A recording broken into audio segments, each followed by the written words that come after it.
stimulation site for L3.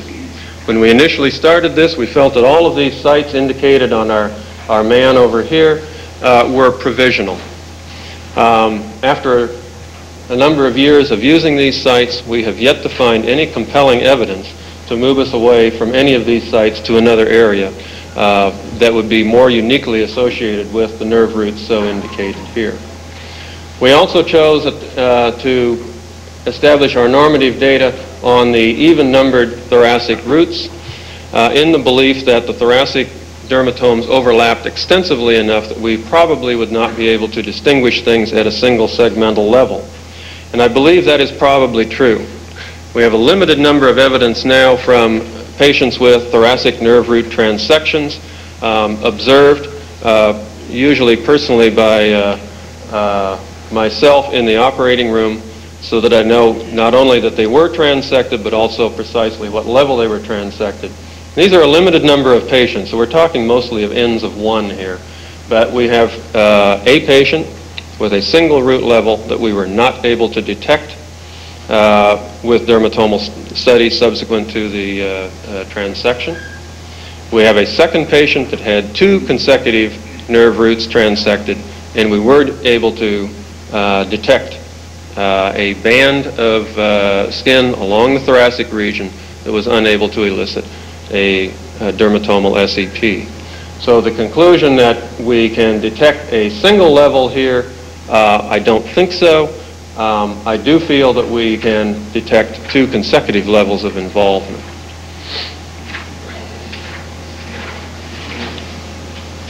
Now,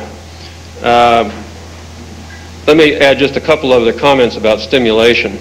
We use a stimulation intensity of 2.5 times sensory threshold. We try to determine that the sensory threshold is equal on both sides of the body.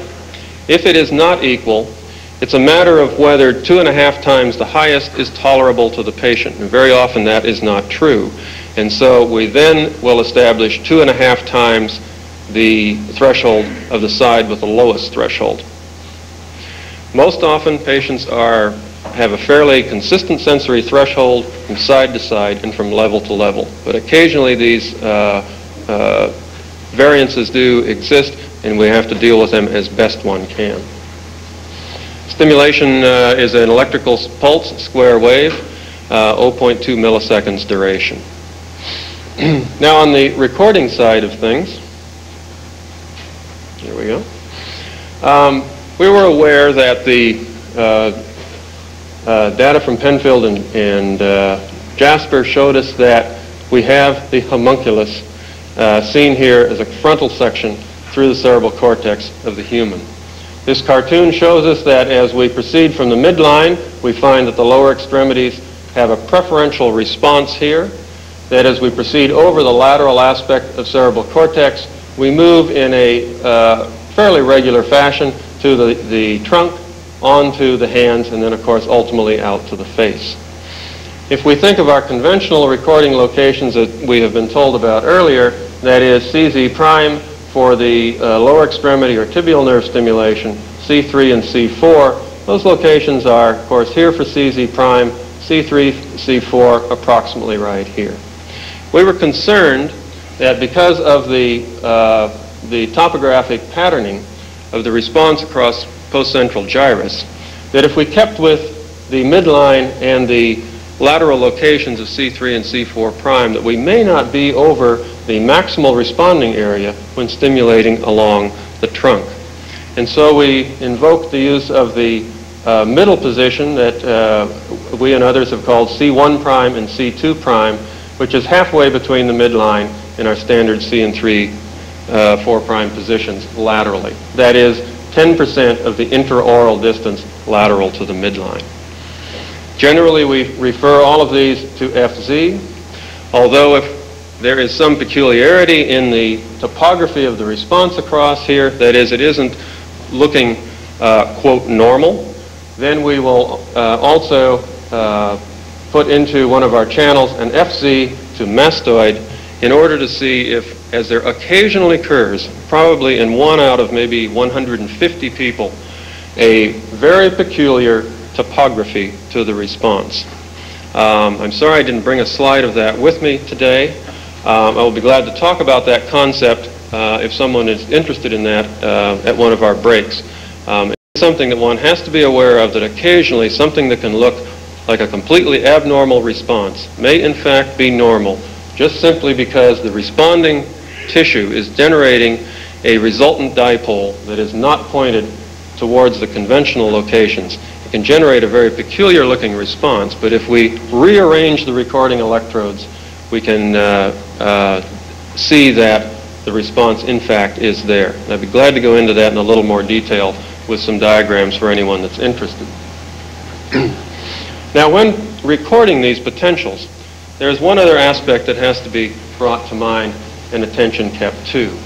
And that is, as Dr. Spielholz has already told us, that many years ago, we knew that anesthetics plus sleep, or comma sleep, can affect the evoked potential. The conventional story was that it affects the later components. The early component, the primary response, that is the initial positivity, is fairly resistant to sleep. And we, as many others, when doing median nerve, tibial nerve, perineal nerve, ulnar nerve, had always advised our patients to close their eyes, and if they doze off, that's fine. That's not going to affect our signals tremendously.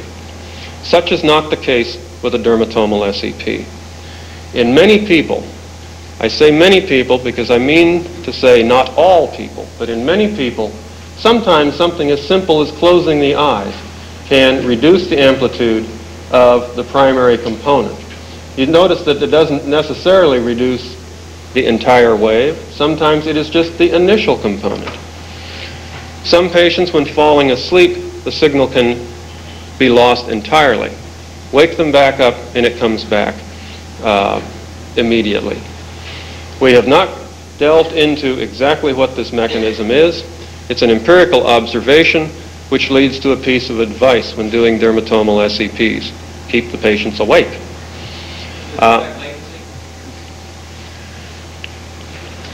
Latencies increase a small amount. They don't increase dramatically. It is mostly amplitude loss. And as I say, you're going to have a few people in